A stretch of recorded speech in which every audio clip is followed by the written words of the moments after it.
नमस्कार दोस्तों, स्वागत है आप सभी का आपके अपने यूट्यूब चैनल में। तो दोस्तों, आज के इस वीडियो में हम देखेंगे किस तरह से आप यूपीएससी 2024 संघ लोक सेवा आयोग का ऑनलाइन फॉर्म फिल करेंगे। तो आइए दोस्तों, वीडियो को शुरू करते हैं। तो दोस्तों, सबसे पहले आपको संघ लोक सेवा आयोग की ऑफिशियल वेबसाइट पर आ जाना है। डिस्क्रिप्शन में इसकी लिंक दे दूंगा, वहाँ पर क्लिक करके डायरेक्ट आप यहाँ पर आ जाएंगे। तो इस तरह का इंटरफेस यहाँ पर आपको दिखाई देगा। यदि आप पहले से रजिस्ट्रेशन कर चुके हैं या आपका पहले से रजिस्ट्रेशन है तो यहाँ पर आप ईमेल आईडी, मोबाइल नंबर या OTR आईडी के थ्रू लॉगिन कर सकते हैं। लॉगिन करने के लिए आपको ईमेल आईडी डालना है, इसके बाद OTP कैप्चा भर के लॉगिन कर लेंगे। मोबाइल नंबर में मोबाइल नंबर डालेंगे, OTP डालेंगे, कैप्चा भर के लॉगिन करेंगे। OTR से लॉगिन करते समय OTR नंबर के साथ आपको पासवर्ड डालना है, कैप्चा भरना है और लॉगिन कर लेना है। और यदि आप पहली बार इस साइट पर रजिस्ट्रेशन कर रहे हैं तो यहाँ पर आपको न्यू रजिस्ट्रेशन का ऑप्शन दिखाई दे रहा है। उस न्यू रजिस्ट्रेशन के ऑप्शन पर आप क्लिक करेंगे तो कुछ इस तरह का इंटरफेस आपके सामने दिखाई देगा। यहाँ पर जो भी जानकारी चाहिए गई है वो सारी जानकारी आपको भरनी है, जैसे कि नेम, क्लास 10th की मार्कशीट पर आपका जो नेम है उसे आपको भर देना है। वेरीफाई नेम, वेरीफाई नेम में एक बार आपको अपना नाम फिर से भरना है। Have you ever change name, क्या आपका नाम चेंज हुआ है? अगर हाँ तो यस करेंगे, नहीं तो नो कर देंगे। जेंडर में मेल फीमेल जो भी है उसको भर लेंगे। वेरीफाई जेंडर, एक बार जेंडर को फिर से सिलेक्ट करेंगे। डेट ऑफ बर्थ, आपकी जो भी डेट ऑफ बर्थ है यहाँ पर आपको डेट ऑफ बर्थ सेलेक्ट कर लेनी है। वेरीफाई डेट ऑफ बर्थ, एक बार फिर से आपको डेट ऑफ बर्थ भरनी है। इसके बाद फादर नेम, तो इस कॉलम में आपको अपना फादर नेम का नाम भर देना है। वेरीफाई फादर नेम में एक बार फिर से आपको अपने फादर का नेम भरना है। मदर नेम, नीचे का कॉलम में मदर नेम भरेंगे और वेरीफाई मदर नेम में एक बार मदर का नाम आपको फिर से भर देना है।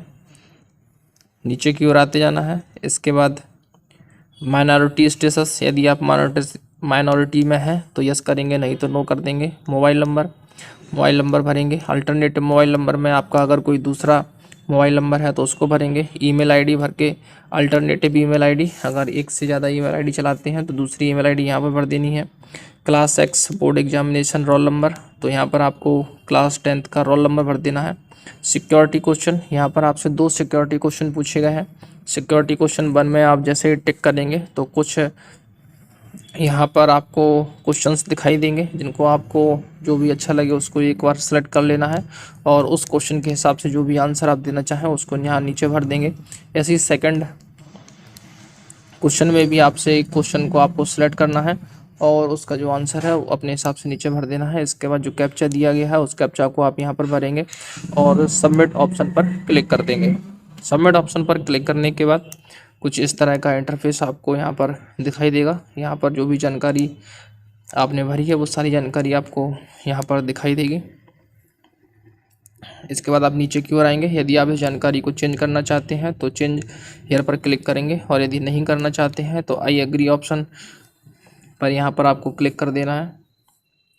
इसके बाद यहाँ पर आपको एक OTP मोबाइल नंबर पर जाएगी और एक OTP आपकी ईमेल आईडी पर जाएगी। तो दोनों जो OTP आपके रजिस्टर्ड मोबाइल नंबर जाएगी उसको आपको यहाँ पर भर देना है और वेरीफाई OTP ऑप्शन पर आपको क्लिक करना है।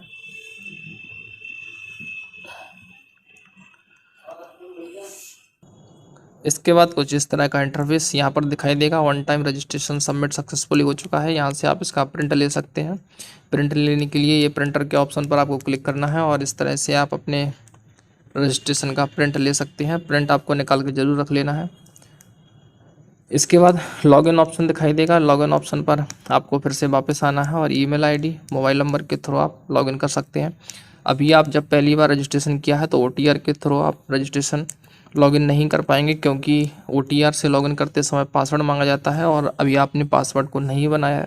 तो यहाँ पर हम ईमेल आईडी या फिर मोबाइल नंबर के थ्रू लॉगिन करेंगे। तो मोबाइल नंबर डाल देंगे और OTP डाल के कैप्चा भरेंगे और लॉगिन ऑप्शन पर क्लिक कर देंगे। इसके बाद कुछ इस तरह का इंटरफेस आपको यहाँ पर दिखाई देगा। यहाँ पर आपको OTR का पासवर्ड सेट करना है तो आप यहाँ पर नीचे की ओर आएंगे तो न्यू पासवर्ड और कन्फर्म पासवर्ड में आपको OTR का पासवर्ड बनाना है। पासवर्ड बनाने के लिए आपको कुछ इंस्ट्रक्शन दिए गए हैं, जैसे कि आपके पासवर्ड की लेंथ 8 कैरेक्टर में होनी चाहिए। आपके पासवर्ड में लोअर और अपर कैरेक्टर का यूज होना चाहिए, न्यूमेरिक कैरेक्टर होना चाहिए, साथ ही स्पेशल कैरेक्टर का भी आपको यहाँ पर यूज करना है। तो सभी चीज़ों का यूज करके आपको यहाँ पर पासवर्ड बनाना है। तो यहाँ पर आप न्यू पासवर्ड अपना क्रिएट कर लेंगे और सेम वही पासवर्ड कंफर्म पासवर्ड में डाल के आपको यहाँ पर सबमिट ऑप्शन पर क्लिक कर देना है। इसके बाद कुछ इस तरह का इंटरफेस दिखाई देगा। यहाँ पर आपको लेटेस्ट नोटिफिकेशन का ऊपर ऑप्शन दिखाई दे रहा है 3rd नंबर पर, इस पर आपको क्लिक कर देना है। तो कुछ इस तरह का इंटरफेस दिखाई देगा। यहाँ पर आपको नोटिस संख्या, नोटिस की तिथि, अंतिम तिथि, भाग 1 पंजीयन, कुछ इस तरह के ऑप्शन दिखाई दे रहे हैं। तो यहाँ पर आप भाग 1 पंजीयन ऑप्शन में अपडेट एडिट OTR दिया गया है। यदि आप OTR में अपडेट करना चाहते हैं तो पहले ऑप्शन को आप सिलेक्ट कर सकते हैं, और यदि नहीं करना चाहते हैं तो भाग 1 के लिए यहाँ पर क्लिक करें, ऑप्शन पर आपको टिक कर देना है। यहाँ पर टिक करते ही कुछ इस तरह का इंटरफेस आपके सामने दिखाई देगा। तो यहाँ पर कुछ इंस्ट्रक्शंस दिए गए हैं, इन सभी इंस्ट्रक्शंस को आपको केयरफुली अच्छी तरीके से पढ़ लेना है और नीचे की ओर आके यहाँ पर आपको यस यानी यहाँ पर क्लिक कर देना है। तो यहाँ पर 4 चरणों में आपको अपनी जानकारी को फिल करना है। तो पहले चरण में आप देखेंगे और नीचे की ओर आएंगे तो यहाँ पर आपको राष्ट्रीयता में इंडियन भर लेना है। वैवाहिक स्थिति, यदि आप मैरिड हैं तो मैरिड, नहीं तो अनमैरिड भर देंगे। इसके बाद क्या आप विकलांगता की श्रेणी में आते हैं, यदि आते हैं तो यस करेंगे, नहीं आते हैं तो नो करेंगे। यदि आप विकलांगता की श्रेणी में आते हैं और यस ऑप्शन को अगर आप टिक करते हैं तो यहाँ पर आपको, यदि हाँ तो 40% या इससे अधिक विकलांगता वाले उम्मीदवार यहाँ पर आप सेलेक्ट कर सकते हैं, यस और नो। यदि हाँ तो यस, नहीं तो नो कर देंगे। तो यहाँ पर अभी हम सारे ऑप्शंस को नो कर देंगे। इसके बाद नीचे की ओर आएंगे, कम्युनिटी, यहाँ पर आपको अपना community EWS OBC ST ST जो भी है उसको यहाँ पर सेट कर लेना है। जैसे कि यदि हम EWS को सेट करते हैं तो यहाँ पर आपका जो EWS का सर्टिफिकेट है 1/4/2023 के बाद का बना हुआ होना चाहिए, और यहाँ पर आपको आय या संपत्ति प्रमाण पत्र संख्या डाल देनी है। इसके बाद आयु मूल्यांकन प्रमाण पत्र जारी करने वाले चिन्हित अधिकारी का नाम, यानी आपका जो सर्टिफिकेट है किस अधिकारी के द्वारा बनाया गया है उसका नाम भरना है। इसके बाद आपको राज्य का नाम भरना है। इसके बाद आय संपत्ति प्रमाण पत्र की तारीख, किस डेट में वो सर्टिफिकेट बना है वो डेट डाल देनी है। शुल्क माफ़ किया गया है या नहीं, ये ऑटोमेटिक या नो होता है। यदि आप OBC वर्ग को सेलेक्ट करते हैं तो यहाँ पर पूछा है क्या आप क्रीमी लेयर से संबंध रखते हैं, यदि हाँ तो यस, नहीं तो नो। अब यहाँ कुछ लोग क्रीमी लेयर को नहीं जानते हैं तो क्रीमी लेयर के बारे में बता देता हूँ। जिनकी आय 8 लाख से अधिक है वो क्रीमी लेयर में आते हैं, जिनकी आय 8 लाख से कम है वो क्रीमी लेयर में, नॉन क्रीमी लेयर में आते हैं। तो यहाँ पर आप क्रीमी लेयर में नहीं आते हैं तो यहाँ पर नो सेलेक्ट करेंगे। तो यहाँ पर आपका जो सामुदायिक प्रमाण पत्र की जो संख्या है वो डाल देनी है, और आपका जो प्रमाण पत्र है वो 1/4/2023 से पहले का नहीं होना चाहिए। तो 1/4/2023 के बाद का प्रमाण पत्र यहाँ पर लिया जाएगा, और यहाँ पर जिस अधिकारी ने आपके प्रमाण पत्र को जारी किया है उसका पद लिखेंगे, डेट लिखेंगे। सारे कॉलम को फिल करते हुए यहाँ पर अभी आपको शैक्षणिक योग्यता का चयन करना है, यानी आपकी जो ग्रेजुएशन है वो अगर पहले ऑलरेडी पास है तो पहले ऑप्शन को सेलेक्ट करेंगे, और यदि रनिंग में है तो सेकंड ऑप्शन को सेलेक्ट करेंगे। इसके बाद आवासीय पता, यहाँ पर साइन लाइन 1, लाइन 2 और लाइन 3 में आपको अपना आवासीय पता यहाँ पर भर लेना है। इसके बाद राज्य स्टेट को सेलेक्ट कर लेना है। इसके बाद डिस्ट्रिक्ट को सेलेक्ट करना है। इसके बाद पिन कोड भर लेना है, और share code, phone number with area code यदि है तो इसे आपको फिल कर लेना है। इसके बाद ऑप्शन नीचे दिखाई दे रहा है कंटिन्यू, आगे बढ़े। इस कंटिन्यू आगे बढ़े ऑप्शन को आपको टिक करके आगे बढ़ जाना है।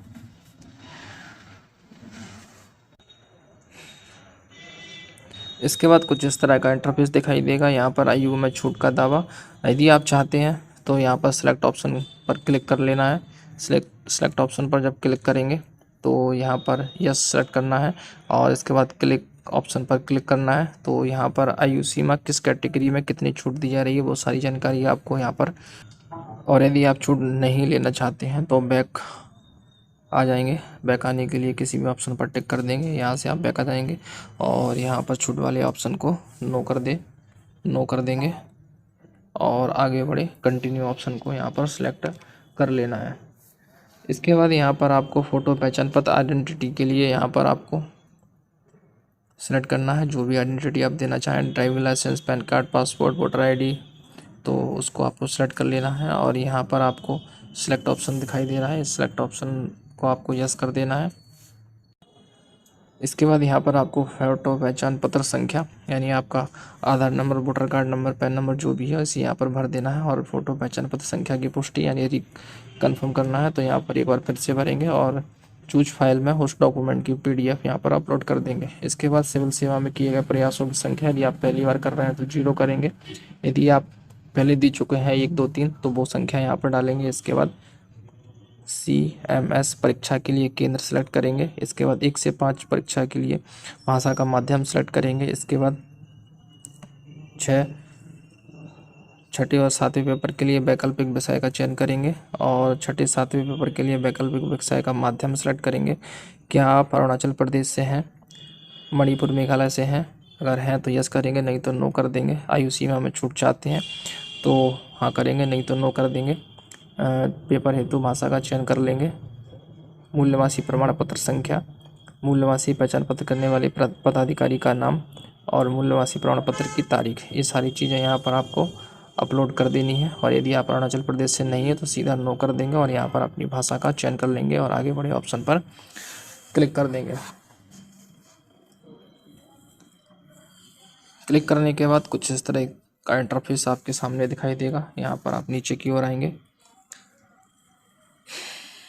नीचे की ओर आने के बाद यहाँ पर अपडेट, अगर सुधार करना चाहते हैं तो अपडेट ऑप्शन को सिलेक्ट करेंगे और यदि नहीं करना चाहते हैं तो जो कैप्चा दिया गया है उस कैप्चा को यहाँ पर भर देंगे और आई एग्री, मैं सहमत हूँ पर क्लिक कर देंगे। यहाँ पर अगर आप क्लिक करते हैं तो मैं सहमत हूँ बटन पर किए जाने के बाद आप जो जानकारी भर देंगे उसको चेंज नहीं कर पाएंगे। तो ओके करने के बाद कुछ इस तरह का इंटरफेस यहाँ पर आपको दिखाई देगा। यहाँ पर प्रिंट स्लिप, यहाँ से आप प्रिंट ले सकते हैं और अपलोड फोटोग्राफ और सिग्नेचर इमेज, तो यहाँ पर प्रिंट लेके ज़रूर रख लेना है। प्रिंट लेने के बाद आपको वापस आ जाना है और यहाँ पर अपलोड फोटोग्राफ पर टिक कर देना है। तो चूज फाइल पर क्लिक करके यहाँ पर आप फ़ोटो और साइन को अपलोड करेंगे, लेकिन फ़ोटो और साइन को अपलोड करने के नीचे कुछ इंस्ट्रक्शंस दिए गए हैं। इन इंस्ट्रक्शंस के हिसाब से ही आपको यहाँ पर फ़ोटो और साइन को रिसाइज करना है।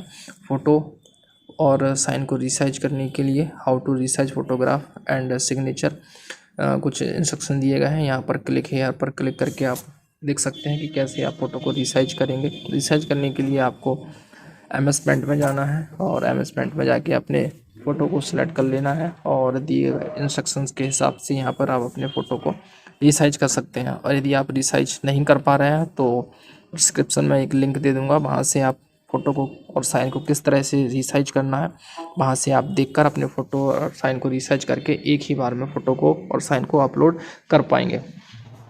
उसकी लिंक मैं डिस्क्रिप्शन में दे दूँगा, वहाँ से आप इसे देख लेंगे। क्योंकि अधिकतर MS पेंट से फ़ोटो रिसाइज करने में काफ़ी प्रॉब्लम आ रही है, तो वहाँ मैंने दूसरा तरीका बताया है, वहाँ से आप फ़ोटो और साइन को रिसाइज कर लेंगे। अभी हम फ़ोटो और साइन को सिलेक्ट करके अपलोड ऑप्शन पर क्लिक करेंगे तो हमारे फ़ोटो हैं एक ही बार में अपलोड हो जाएंगे। और अपलोड होने के बाद यहाँ पर जो नीचे ऑप्शन दिखाई दे रहा है कंटिन्यू आगे बढ़े, इस पर आपको क्लिक कर देना है। क्लिक करने के बाद देख सकते हैं view upload photograph and signature upload हो चुके हैं। अभी आपको सेंटर सिलेक्शन करना है, तो सेकंड ऑप्शन जो दिखाई दे रहा है इस पर आपको क्लिक करना है। क्लिक करने के बाद कुछ इस तरह का इंटरफेस दिखाई देगा। यहाँ पर आपको परीक्षा केंद्र ऑप्शन पर टिक करना है, तो यहाँ पर परीक्षा केंद्र जो भी आप चाहें उसको सिलेक्ट कर लेंगे और सिलेक्ट करने के बाद डिक्लेरेशन यानी घोषणा, तो नीचे जो डिक्लेरेशन दिया गया है उसको आपको पढ़ लेना है और नीचे आके I have read declaration agree, इस पर आपको क्लिक कर देना है।